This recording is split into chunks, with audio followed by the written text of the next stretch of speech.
Hello, welcome to my place. I want to take us to Proverbs chapter 26, verses 18 to 19. It says, like a madman who throws firebrands, arrows, and death, so is the man who deceives his neighbor and says, was I not joking? Some versions say that they say, I'm only kidding. Well, can we all say a collective ouch?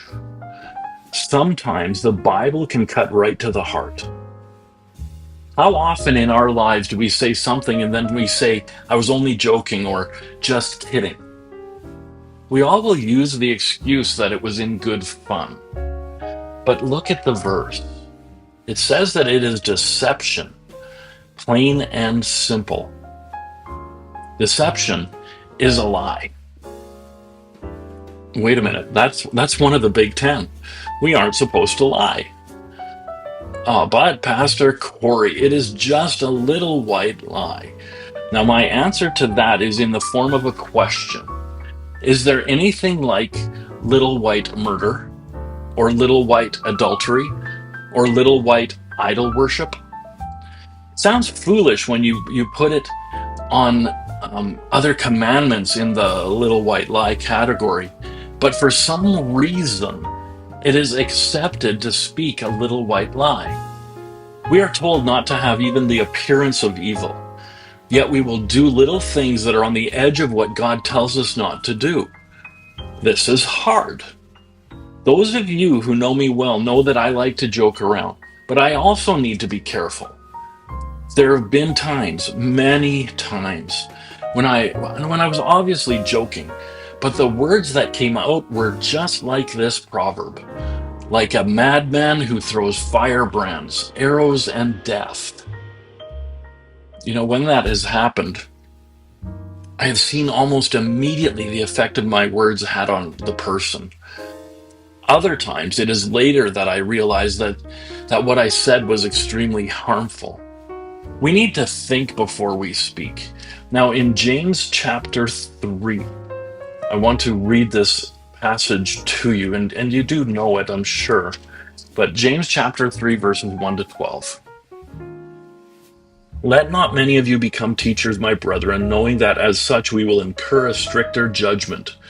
For we all stumble in many ways. If anyone does not stumble in what he says, he is a perfect man, able to bridle the whole body as well. Now, if we put the bits into the horses' of mouths so that they will obey us, we direct their entire body as well. Look at the ships also. Although they are so great and are driven by strong winds, they are still directed by a very small rudder wherever the inclination of the pilot desires. So also the tongue is a small part of the body, and yet it boasts of great things. See how great a forest is set aflame by such a small fire, and the tongue is a fire, the very world of iniquity. The tongue is set among our members as that which defiles the entire body and sets on fire the course of our life and is set on fire by hell. For every species of beasts and birds, of reptiles and creatures of the sea is tamed and has been tamed by the human race. But no one can tame the tongue. It is a restless evil and full of deadly poison. With it we bless our Lord and Father, and with it we curse men who have been made in the likeness of God. From the same mouth come both blessing and cursing. My brethren, these things ought not to be this way. Does a fountain send out from the same opening both fresh and bitter water? Can a fig tree, my brethren, produce olives, or a vine produce figs? Nor can salt water produce fresh.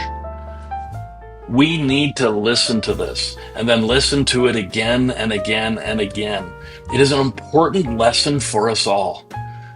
Be careful with your words. God bless you richly. We'll see you next time.